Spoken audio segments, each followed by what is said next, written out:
Welcome to another episode of the VRCade Podcast, a podcast for arcades by arcades. I'm Indie VR, your host, and my co-host over here is Mr. Chan. How are you, sir? Hello, doing good. How about you, Excellent. Serge? Yes, doing really well. Today's guest, we have April from Escape to VR in Carlsbad, California. How are you doing, April? Good to be here. Hello, everybody. Thank you very much for coming on. How was your holiday season? Oh, it was great. So busy, but you know, fun. It's Yeah, like the fun kind of busy where you're just like, going. Um, it was even busy for like a couple weeks after that too, because everybody's still off school, I guess. yeah, So yeah, it was just pretty jam-packed every day, which was fun, but busy. yeah. Did you get Were you, much? Sorry, John. were you working the whole time then throughout the holidays? I thankfully we closed Christmas Day. But Here. for like New Year's Eve, we had like a staff get together after Nice. hours. So we kind of made that a habit. We did that the year before as well. So I was kind of like I was working the day of, it was a Sunday. Um and then once like we closed, we kind of just like got catering and played through like midnight and all that. It was pretty fun. I got to invite like friends and family, and everybody kind of like gathered around to play VR all night, which is fun.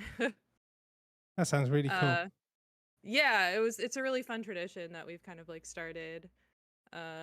Cuz like, the holidays are so busy, so it's nice Yeah. to just, you know, blow off like, yeah, we did it, end of the year. um But yeah, I was working like my normal kind of hours, probably a little bit more just because there's more bookings, so come in a little earlier here and there. But um, we were like, pretty busy. And Yeah. how was it at the moment? How's everything going for January? Is it still quite busy? um, it's busier than I thought it would be, but yeah, it definitely slowed down. There was a couple days where I was just, working on other stuff rather than having bookings come in, but the weekends have still been pretty busy. And even I've had like a couple busy like regular days of the week randomly. So, which is good. It's great. Yeah. And what is your role at Escape to VR? Yeah, so I'm mainly a manager. But I would say I also am like marketing. Yeah. So, if somebody asked me, I would say just manager, but whenever I have free time, I work on the marketing as well. So if you see a video on our Instagram, I probably made it. Yeah. Very cool. And Yeah. when did you start with Escape to VR? Yeah, I've been working there since May of 2022. Hmm. So coming up on 2 years here. Um, so not uh I think I want to say it's hard to say when the business started because it was like very small, like starting. Um, but at our current location, we've been there since September of 2020. So I got in a couple years after that. Yeah, and I think there was a slight pandemic on its way then. So, little little Oh, was there? bit. I didn't see that. Must have missed it.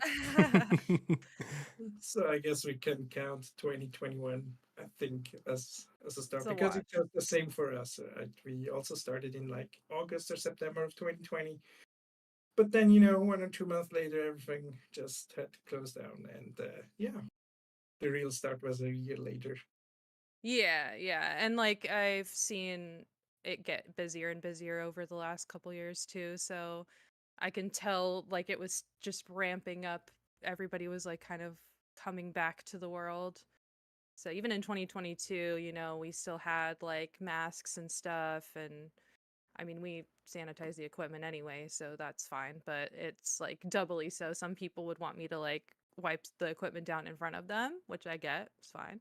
Yeah. Um, but yeah, that's like a lot less now. Yes.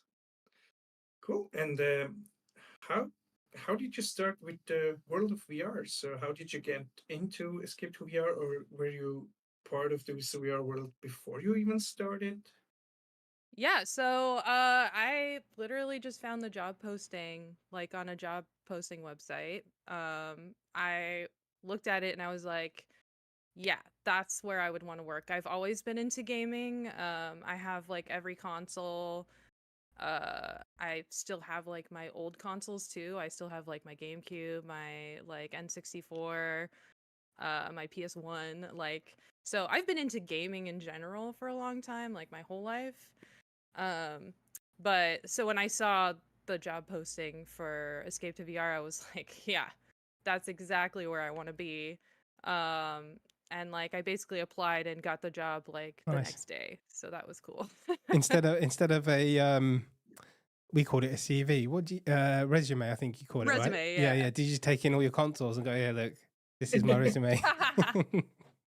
I mean, I had some tech support experience, which was really helpful. Basically, all through COVID, I was like a chat support person for a software company. So I had technical Nice. experience. Plus, like, I did put, like, hey, I like love gaming and all that. So I think that definitely helps. You know, if you're looking to work at a VR place, it doesn't hurt to have like a passion for gaming, right? Like, you can learn the technical stuff most likely, but having like a want to interact with gaming and watch it, you know, because Mhm. you're watching games all day. If you don't like that, then you're not going to have the best time, right?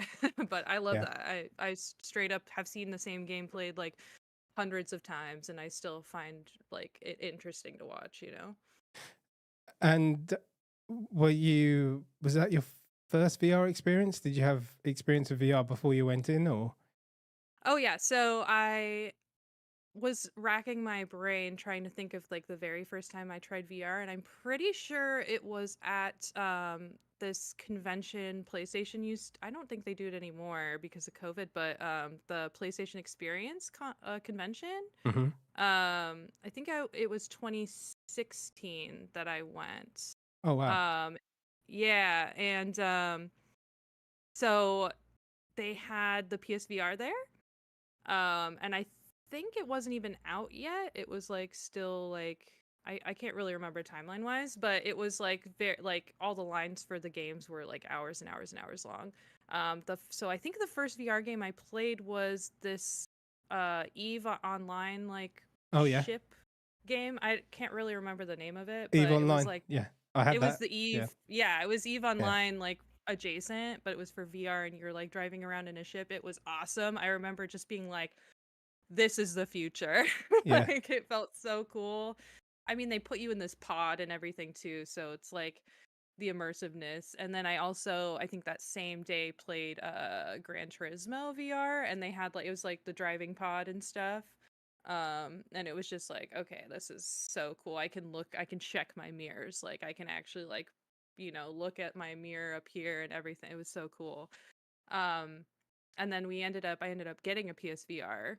So that kind of like steamrolled a bit. Um, I think that was the first. I don't think I had tried VR before that. Hmm. Maybe a Beat Saber something, but if I did, it wasn't as impactful. So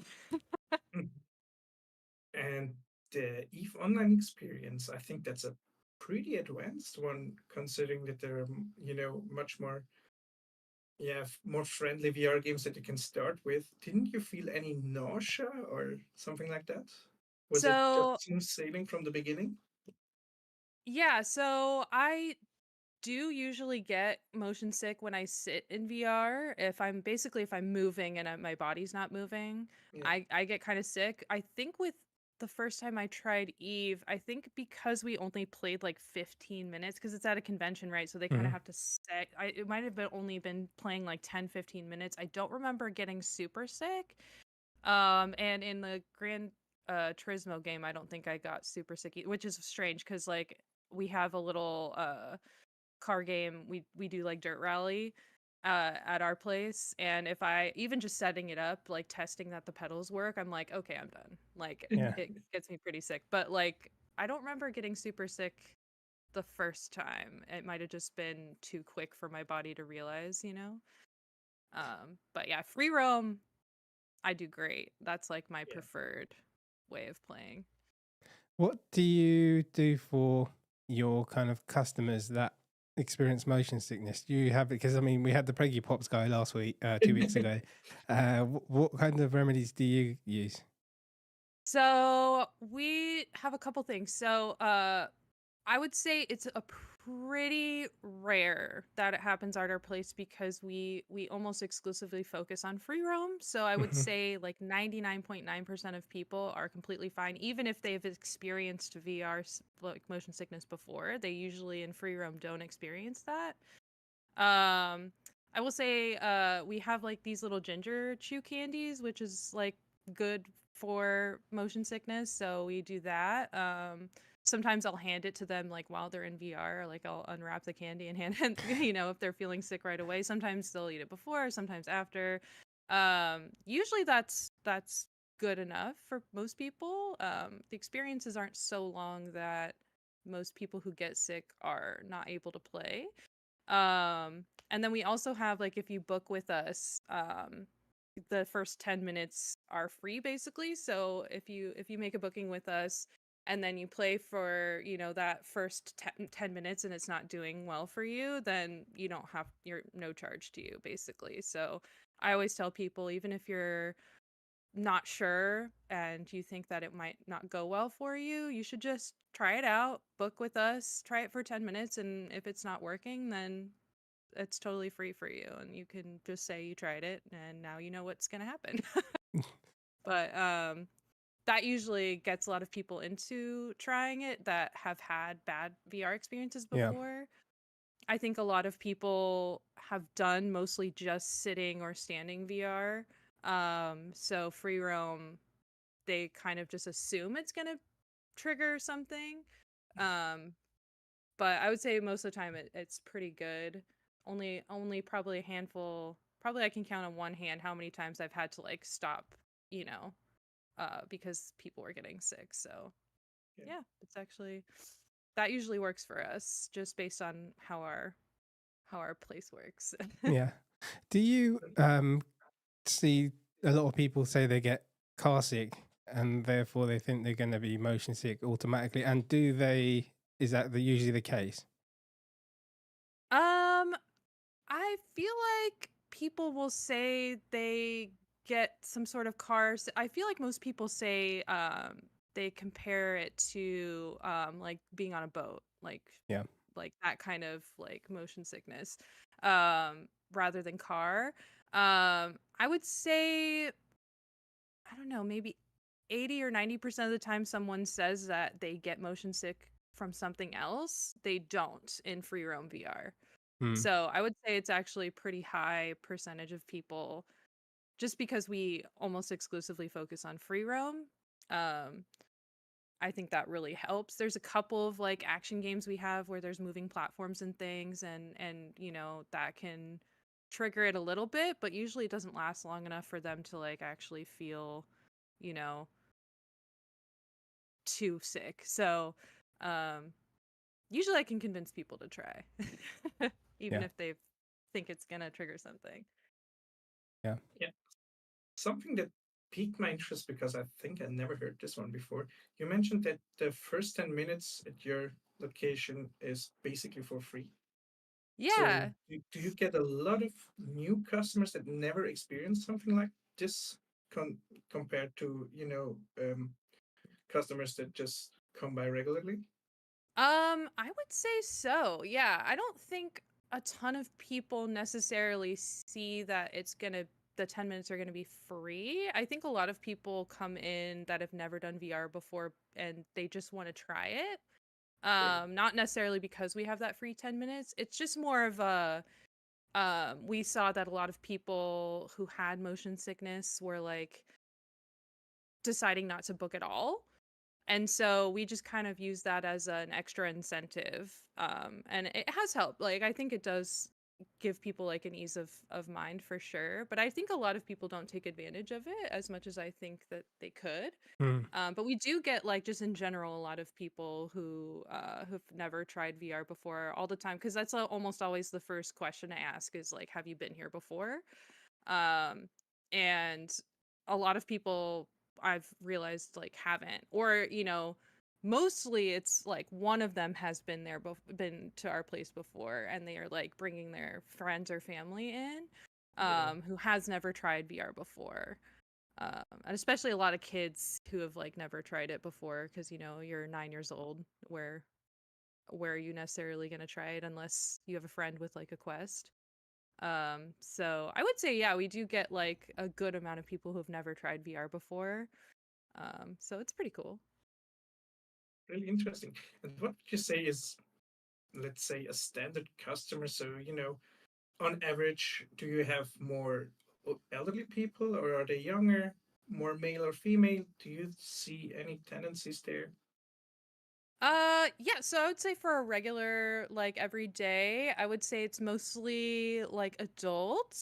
Um, so I would say from the like teenager to like 40s seems to be like the normal age range. Honest, I know it's like a huge age range, but most of the time it's like fully adult bookings, not but then, I guess it depends on the games too, because like escape rooms is what we focus on mostly, and I would say most of the time that's like gonna be fully adult people.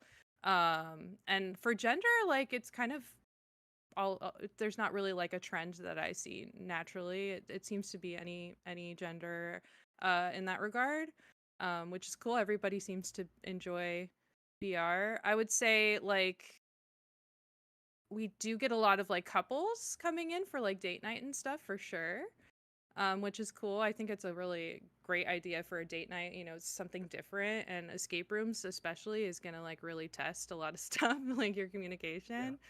So it's kind of fun because I get to be like kind of like a third party to a date. um, for sure though, like weekends are definitely like more families, and like birthday parties and stuff like that are mostly events are mostly kids. But I would say the everyday like average booking is mostly adults, which I think a lot of people seem surprised about. They just think it's for kids, I guess, but I would say on average the daily just regular booking is going to be fully adults. So, Yeah. yeah. And also the number of people in a group, would you say there are Yeah. more than six, or is that like the sweet spot for the escape room games? I would say 4. I see a lot of 2 to 4. Yeah. We've had like recently a lot of groups of 6. 6 is as much as we can get in one arena because it's a 6 meter by 6 meter. So we kind of just keep it at 6, even though we could probably scoot a couple more in there. It gets a little dangerous. Yeah. So we just try to keep it at 6 for the one group. And then our other arena is just a 5 by 5 meter, so that one we can just do 5 people. Um, 6 sometimes for an escape room I think is too many cooks. Like there's just too much going on. There's always one person who doesn't really have much to do, so they kind of just touch everything, which can like ruin what other people are doing. I think 4 is like the sweet spot, Yeah. but I definitely get for action games like people wanting to come in with 6, because I've played a lot of our games with 6 people, and it is like super fun to have that many people around. It does get pretty tight though sometimes. Yeah, especially for free roam games, right? Yeah, That's yeah. You Yeah. mentioned that you do like the marketing and social media and Mhm. things like that. What do you find, or what has helped the most? What's been really good, successful for your kind of marketing and social media? Yeah, I think the most successful stuff is when we show people playing, like people footage. Hmm. I did this one video for Halloween where I basically just grabbed a bunch of jump scare like screams from people, because we have like some horror games where I know exactly where they're gonna get scared, right? And so I'll film them right when the jump scares get about to happen. So like videos where you just see people like having fun with the headset on Yes. is usually does the best. a lot of people like to see what it looks like, and a lot of people just think it's really funny to watch people in VR. I guess I'm just so used to it. I'm just like, I don't know. It looks like somebody's in VR. I don't think it's that funny, but like a lot of people think it's like so funny, which is great because it's like, okay, if you think that's funny, then I'm just gonna show you guys like a bunch of people screaming in VR. And basically, like when you're just, it's kind of like a mystery moment because you're seeing them have fun and you're like, I wonder what it looks like, right? So then I feel like it kind of grabs people a bit more, especially like screams and stuff when people are getting scared. A lot of people like horror stuff. So, Yes. you know, videos like that where you're seeing people walk around and like a lot of people I think don't realize that it's free roam. Sometimes people book with us and they're like, oh, we're actually walking. And I was like, you didn't even know. Okay, great. So I try to make that like more obvious, like our Mhm. videos and stuff. I try to make it like, hey, you're really going to be walking around. This is what it looks like. Here's the whole room that you get to walk around in. And then like, you know, it's like lit up cool. We try to like have LEDs and we have like, you know, for tracking all these like symbols everywhere, but people just think it looks cool, you know? So I was like, it has like an added bonus. Um, so I think that's what usually does the best is when people are in stuff for sure. Yeah. So I want to change the topic to the hardware. What kind of hardware Yes. do you guys use? Do you use different ones for different games, or how does it look? Yeah, so are you talking like headsets or just everything? Exactly. I mean, whatever you want to share, but Yeah. basically, yeah, the headsets. Sure. Yeah. Yeah, so we use a number of different headsets. The main ones we use are the Vive Focus 3s. That's like our bread and butter and our main like big arena. And then we also use the Quest 3 for stuff in our back arena. It works really well. Um, we were using Quest 2s before. When the Quest 3 came out, we kind of just swapped right over to the Quest 3s and they work great. We really like them. We wish that we could use them more actually because but with the streaming capabilities, Mm. it's not really quite there yet with the software. Um, but yeah, so we use the Quest 3s, and then we also in that arena use the original Vive, and the Vive. We have one Vive Pro back there, um, so that's like main headset stuff. We also use some focuses in the back as well, but that's main hardware for the headsets. For since we do use a lot of PSVR, we have like 20 PCs probably in our little hovel. Yeah. So for hardware on those, it's like an average, you're looking at like a 2070 average like graphics card. I think the lowest we're still using is a 1060. And it goes all the way to like a 3080, I believe we have for graphics Yeah. card, and then all like i7 kind of, a couple i5, but mostly i7 like CPUs and stuff like that. So we want to like, we love doing like streaming and PSVR stuff. So like with Rotten Apple specifically, we use the PSVR stuff and we like that. Um so it's, we just want to like the best graphically you could do, and we try to have equipment that kind of reflects what you couldn't necessarily, the average person can't have like a 2070 at home with a nice, you know, like all this like high tech stuff. Mhm. Yeah. So our hardware, we are always trying to like improve it and make sure that what they're seeing is like graphically what what the best it can be. Since, you know, that's another way we can also like set ourselves apart from other VR places, because not a lot of people do that. They kind of focus on like in headset kind of stuff, which we do as well. Like all the Quest 3 stuff we do is just in headset because of the streaming not being there yet. But yeah, that's, I would say, Yeah. the main But that hardware stuff. pretty much sets you apart from other ones, right? I mean, I don't think that many arcades swap to the Quest 3 at the moment. So Yeah. I think you guys will be one of the first. So Yeah. um, besides the arcade operational stuff, do the customers recognize any difference between the headsets? And do they think, oh, this one is really smart considered to one I used last year or whatever. Right. Well, I would do the Quest 3 specifically. People are just Yeah. excited to see them because they're so new. And so like kids especially, they know all the headsets, right? Hmm. Like most adults are just like whatever, put the headset on my head, but kids are like more plugged in to what's new and what's like out there. They don't recognize the Focus at all, but they just call it an Oculus. But the Quest 3, they're just happy to like try it, which is cool.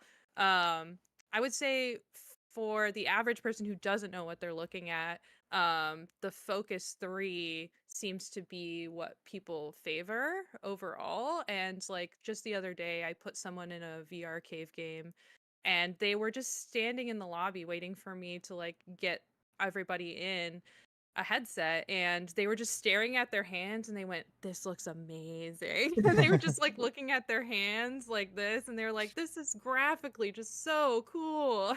I was like, "That's awesome. It's just your hands, man. I love that." Um, so I think a lot of people think VR is not where it's at necessarily graphically.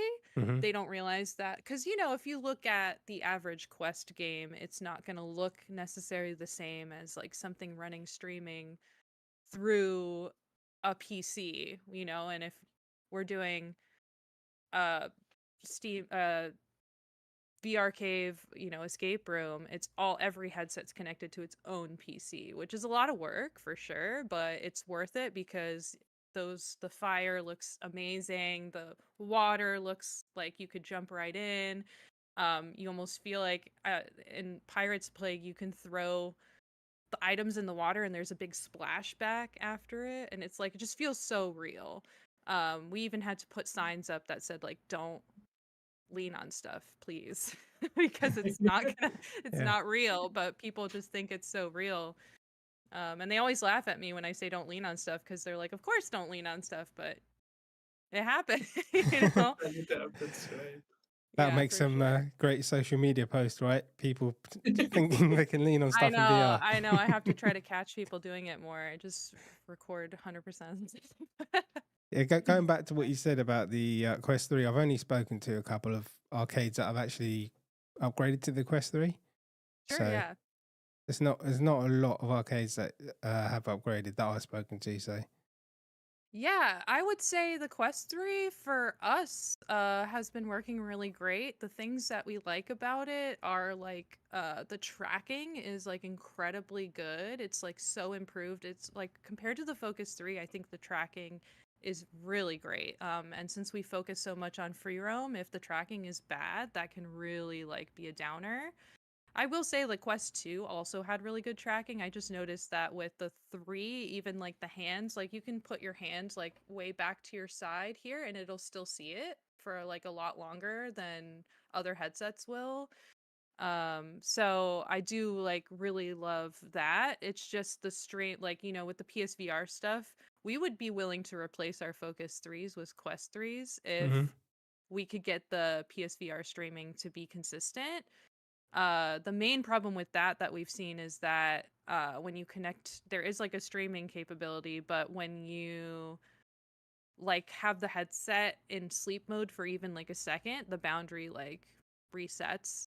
So that's not really feasible. hmm If we have to fix the boundary right before we put it on everyone's head, like that's a little too much work. yeah, So hopefully that can be more streamlined in the future. I think it's just probably not, a lot of places don't do PSVR streaming, so I can understand like why the software isn't there yet. But yeah, generally the Quest 3 is it's just better than the Quest 2, right? It just has better stuff going for it, but like the operating system is pretty much the same. So like all the games that we had that worked for the Quest 2 just instantly worked for the Quest 3. We didn't have any issues really. So that's what's been really nice is that the architecture is like still pretty much the same. yes. Yeah. And on the topic of the games, well, you mentioned that you guys offer escape room games the most, but Yeah. do you also have some other games? Do you have a let's say a big selection of games or just a small one so that it's not overwhelming for the customers? Yeah. How's your game Yeah. selection at VRCade? Yeah, so we're Escape to VR, so we do focus on escape rooms. I do think that's like honestly, I think it's the best way to get people into VR because people know what escape rooms are, right? Escape rooms have been around kind of booming in general for the last, like, I don't know, 5, 8 years, right? I feel like I've seen escape rooms, just regular escape rooms, like pop up everywhere. So people know what that is and know what to kind of expect a little bit. So and like it's one button. So I would say that's our main focus is escape rooms, and that's definitely like some of our top selling stuff is our escape rooms. Um so VR Cave is like our uh main license there for the escape rooms. We do have quite a few games, and I could definitely, it is definitely overwhelming. For some people, we offer probably like 30 plus different games, from like zombie shooting stuff to like Hero Zone, like laser tag, all that kind of stuff. Um, to help people with that, we made like a game selector like on our website, so you can just hit the big green button at the top, and then it'll just ask you a couple questions, and then it'll suggest stuff for you to play. So if people have like, FOMO, they don't want to like miss out on anything. I always just tell them, listen, you're gonna miss something, right? Like you can't play all 30 games at once. So use our game selector, pick what's gonna work for your age group, your like how many people you have. It's basically all it asks is like what are the age groups? How many people? Do you want an action game or an escape room? And then it'll suggest like based off of that. So that really helps narrow it down for people. Also, like a lot of people just will call or come in and they'll be like, "What do you like to do?" Right? They usually just ask for my opinion, or one of us who works there like our opinion. And so I usually just do the same thing. I just ask them those same kinds of questions, like, "What do you want to do?" Do you want to escape or do you want to shoot stuff? And that's usually like a easier way to narrow it down. But yeah, I can definitely, I think it's more fun to have more options in the long run, because we do get like a lot of return people. So sometimes I'll send out an email of like, hey, we just added a new game, and all of our regulars will like come in for the next couple weeks, and like try the new thing. So I think it's fun to offer new stuff, and have more stuff than try to keep it small, because then you could possibly be, not offering something that somebody else would want. Definitely.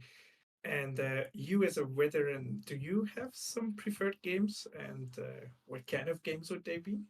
Also, escape room games, or do you think maybe you have some different kind of games that you like? I personally love puzzle games in general. Like in my solo gaming stuff, I will choose a puzzle game. So escape rooms are definitely all of my favorite stuff. Like whenever somebody asks me, I'm like, you're not gonna like my answer, because I just love, like, sit me in a room and I'll just sit and try to solve puzzles like all day. I'll pick the hardest stuff. I just want to solve stuff. So yeah, I personally always like suggest like Time Travel Paradox is my absolute favorite that we have, escape room wise. I don't know if you guys have tried the VR Cave stuff, but it's just the best part of VR and puzzle gaming is the fact that VR can put you somewhere and you can all see something different, right? Even if you're in the same physical space. So I think that's like the best part of VR, is that you can all be in the same place and see something completely different, and that can be the puzzle, you know so Time Travel Paradox does that. We have a game, Chronosphere, that does that as well, and I just think that's like the coolest thing. Also, like, escaping from a dragon is so cool. Like you can't do that in a regular escape room. But I also do like, we have Arizona Sunshine, free roam, Mhm. and I do really love, I mean, with the vests, it's like killer, we have the haptic vest, so you straight up, I've played that so many times, and every time I get attacked by a zombie from behind, I scream. Like, it doesn't. So, and then we also have a game, Kitchen Panic, where it's basically Overcooked in VR, and it's incredible. You're just in a kitchen, you've got orders. There's like a explosive barrel running through the kitchen that you have to avoid. There's maybe conveyor belts with the food on it that you have to like, and then you have to like chop and like cook together, and it really does. It's like a workout. Like you're running around a kitchen. It's crazy. So it's really fun. I think I've only played one Escape VR game. And that was just Hmm. not even a full game. It was Alice when I went to Switzerland Oh, with John. But he right, he right, already right. knew all the he knows it like the back of his hand. So yeah, it was still Right. really cool to be in there and just have you played Alice before? I haven't played it. Yeah, No, I know what that is though. but Yeah. just the artwork and design of the levels looks so cool. Yeah, it's beautiful. Yeah, I think a lot of people aren't expecting it to look so as beautiful as it is for an escape room, but you're like, yeah, that's like part of it. If you're a pirate on a ship, you're a pirate on a ship. We're giving you a hook for a hand and you're gonna kill other pirates with it. Like, you know? Yeah. Yeah.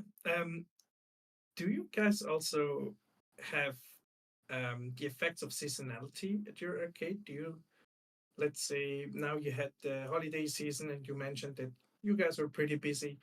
Is there now a time that everything slows down a little? Or, yeah, just, Yeah, I would say it does affect us for sure. Like summer, you can tell just during the week is busier because kids are off school. People are like taking more time off in general. I think they're going on vacation. We get people from out of town that just they're looking in the area for things to do. So I see a Hmm. lot of more out of town people. I've even had people who are like, "Oh, I've played this game at home, but we looked up like." The other game we wanted to play and saw that you guys carried it. And I was like, cool, yeah. I would say though, apparently last year, February was our like one of our biggest months though. So I don't know. Like it's weird. Like I think it does affect us, but generally we do okay regardless.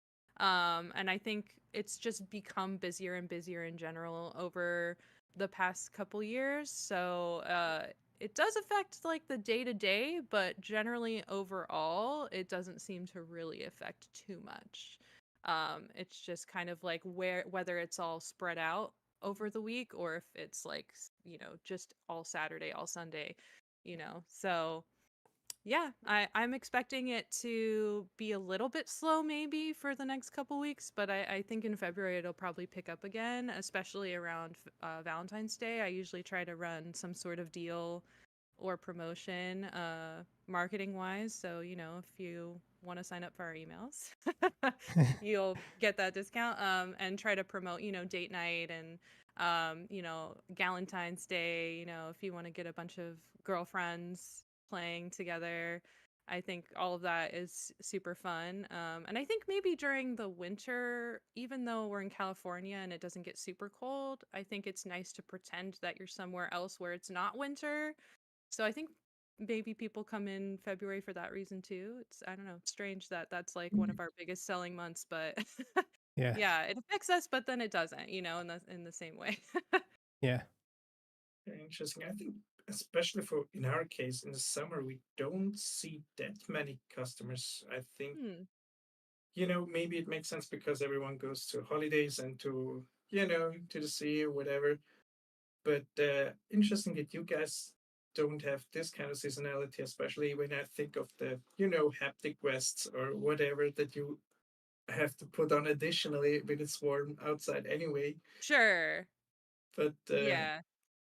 that's really We cool we to hear. are we are kind of coastal, so we do get like a little coastal breeze and we'll keep the doors open. We have Yeah, air conditioning too, so that helps. But sure. usually we're just like, yeah, take off your sweater if you have one and the vest will warm you up. You'll warm yourself up, don't worry. Um but yeah, we're right by a mall. So that helps, if the mall is busy, we're probably busy. We're just like right across the street. And then we are also right near a couple of schools. So I think that also really helps. We're pretty centrally located. We're by two major freeways. So um, I think all of that helps. And California is a pretty big travel spot. So a lot of people will want to just come to the beach and then they'll be like, what else can we do? Right. So I think all of that kind of factors into summer being busier. Also just like a lot of summer birthdays, right? Like, and you can do a birthday on like a Wednesday, on your actual birthday rather than just sticking to a Saturdays where it's probably already booked up. So I think that also helps, you know. So you get a lot of walk-in kind of traffic as well. Yeah, I would say, yeah, because we're by the mall. Also we have like an LED sign outside, so especially at night we keep it pretty LED lights, you know, cool. Everybody who walks in at night pretty much is like, "Oh, I always drive past here and I see all the lights and I wondered what you guys like I finally just decided to come in and see what it was," right? Like so sometimes they'll just see like a bunch of blue lights and wonder what that is in our LED like sign. Also we're in an old bank, so like our building that we're using, it was an old bank. So I think some people just want to see like what did this turn into? This used to be a bank years ago. Like what happened? And what else is cool about that is that we have the actual vault, like the bank Nice. vault.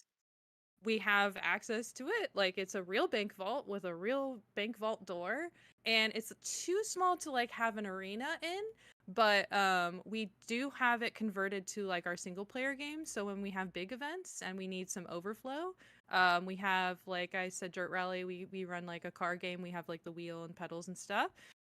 We don't have like a pod or anything, although we are thinking about that. And then we have another computer in there for like Beat Saber or whatever other kind of, you know, thing you want to play single player in there. And a lot of people just want to see what the vault looks like. We've painted it and made it look like completely different, but we do use the old storage boxes to as seats. Oh, cool. We have some of the big storage boxes, you know, like the really, really big ones. Um, we were like, we could move these, or we could put cushions on top of them, and then we kind of put foam on the outside, so you can't really even tell. But you're sitting basically on the door of the lockbox in there, so it's kind of cool. You can see all the. We still have all of the small little lock boxes on one wall, so people can kind of see what a bank vault looks like, and it is a real bank vault door, and you really will get trapped in there if you close it on yourself. There's even like a little snorkel for air if you get trapped in there. Have you ever had to like tell a little kid, if you don't start behaving, we're going to put you in the bank vault? They would love that. I think they would prefer to be trapped in there. They would be like, cool. No, I haven't threatened that. Usually just telling them they have to be out of VR is a good enough threat. Yes. But yeah, that's I would say a good amount of walk-ins, especially on weekends, you know, when the mall is super busy. Any day, any times the mall is busy, or there's like a like we just had a marathon the other the weekend, like on a Sunday there was a marathon that ended at like 2 p.m. So, you know, where do they go after that? You know, sometimes people like will just be there to watch and they'll come in and play. So anytime there's an event at the mall, that always helps us with walk-ins too. Yeah, great location. It sounds like it's, like you said, very central. A lot of people walking Yeah. by and a lot of signage. So doing Yeah. We've been toying with other locations for a while, probably for a year, but like the mall is just such a good location for us.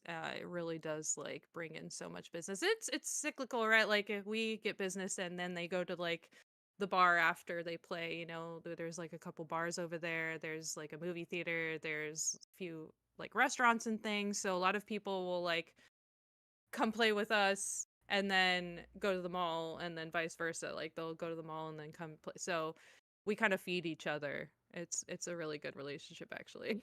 nice. And you mentioned you were toying with the idea of other locations. What are your plans for the future? Like apart from that? Yeah, so we're gonna be at our bank location for at least the next couple years. So we're now toying. We've knocked some walls down before. If anybody's been to our place, they've pretty much every month it looks different at our place. We're always like adding stuff, or we added a whole doorway that used to not exist just so that people can get to the bathrooms easier. Like we are not shy about like completely gutting our building. So right now we're toying with, I kind of mentioned to you offline, like on call, like that we were thinking about doing like a teleport arena. So we don't really have like all of the space to do a whole nother full arena on our bottom floor. So we're kind of thinking like, oh well, if we clean out this room and then knock a wall down, we'll have enough for at least like 4 people to play in a standing, game. So we're thinking maybe for events we can do that. And then we also have an upstairs that's just offices that used to be just bank offices. We basically have to knock down one wall to get to the stairs because right now the only way to get to the stairs is to walk through one of the arenas. So we'd have to knock another wall down, and then we'd have to knock some walls down upstairs and all that. So that's maybe what we're gonna do in the future. We're kind of toying with, I don't know. We kind of go with the flow. So um, if we have an idea, we'll kind of just do it right then and there, if we can do it. So future, it's not looking like possibly we'll not in the immediate future have another location. I think that would be cool though. I think that's definitely in the far future. A next step is having another location for sure. Excellent. Mr. Chan, do you have any further questions you would like to ask, sir? I mean, we just were on the topic of the future for your arcade, so I was curious, do you also have your own ideas what the future of VR in general would look like, and maybe what you are looking for or wish for in VR? Yeah. Yeah. I mean, I think it's pretty clear free roam seems to be where everything is trending. So I would love to see just a lot more experiences tailored for that. I mean, that's what our business focuses on. And like you guys were saying last week in the podcast, like we focus on stuff that you can't just go home and play, right? So Yeah, Yeah. I think it's really important to offer experiences that, because VR is becoming more popular in home, right? Like I have a lot of friends with the Quest 2. Everybody can kind of just pick up a headset now, especially the Quest 3 is out, so the Quest 2 is a lot more cheaper. So, being able to continuously offer stuff that you can't have at home, game-wise and space-wise, I think is pretty much where I see the future of VR going. I think hopefully I want to see more PSVR stuff because I think the quality is so much higher. So I would love to see more experiences focused on that as well. I mean, I think the in-headset stuff is still really cool. I mean, it's great that you can get so many things and just have one computer and like 6 headsets and you're good. But I think elevated wise, future wise, I would love to see a lot more stuff focused on that streaming capability stuff. Just because I think what people want is to feel like they are there. I think that's ultimately what a customer or a person in VR, just anybody who wants to play VR, is looking for. Like as real as possible. So like haptic floor, wind controls. I would love to see a lot more in the future for all the like 4D stuff. The more immersive, the better. Um, so I think that seems to be where the future of VR is going, especially free roam in general. So yeah, I think that's pretty much where I want to see it. yeah, really interesting. I would also say it's same for me to offer more free roam games and even have more free roam games. I think Serge also mentioned this, when you are playing a free roam game for the first time, you're just so in awe and everything is so immersive and you feel like you're part of this world. And I don't think that you can get the same feeling in standing VR games. So I also think that this, for me especially, would be, yeah, the best thing that you can have in the VR market when we have some more free roam games and also easier applications and easier setups and everything just Yeah. goes with it. Yeah, I would say obviously tech-wise, a lot of the stuff, because we don't use like a licensing platform, we like just direct license to developer. Yeah, Tech-wise, it could be a lot better, maybe a lot more streamlined. I think because the technology is so new for everything. Basically every developer we work with has a different way of doing it. So hopefully in the future, like with consoles just turning on and working, we can have that, for free roam VR, PC VR stuff.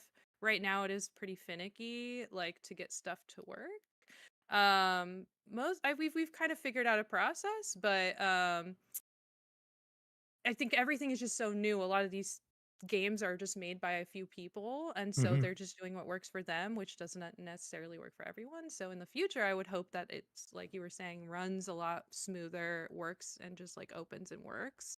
But it's a hard ask, right? Because like I know there's so many moving parts and so many different things that people need from each system.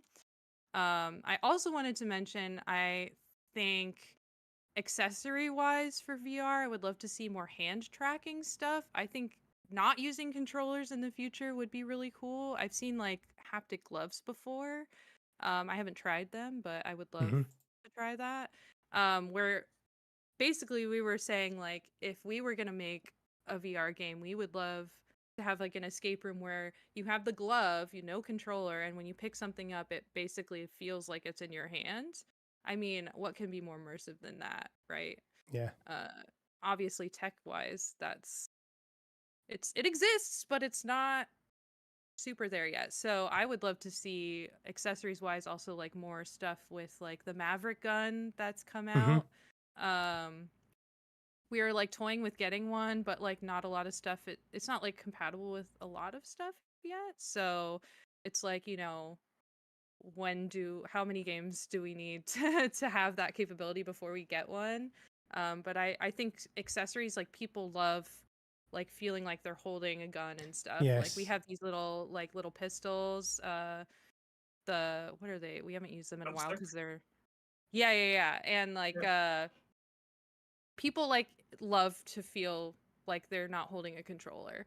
So I think the more you can get with like hand tracking will just like the ease of access for that, like younger kids can then participate and older people. I mean, we have elderly people that come in. We actually like have a good group of people that come in that are like retirees and stuff. And they're always worried that they're not going to know what to do, and I'm like, usually it's just one button, so it's fine. But like if I can remove that, you know, completely and just be like, you just use your hands like you would, I think that would like bring even more people into VR, because I think the ease of use, a lot of people just think they hear VR and they think that it's too technical. Like, I'm not into gaming, and it's like, you don't have to be. That's Yeah. not the main focus, right?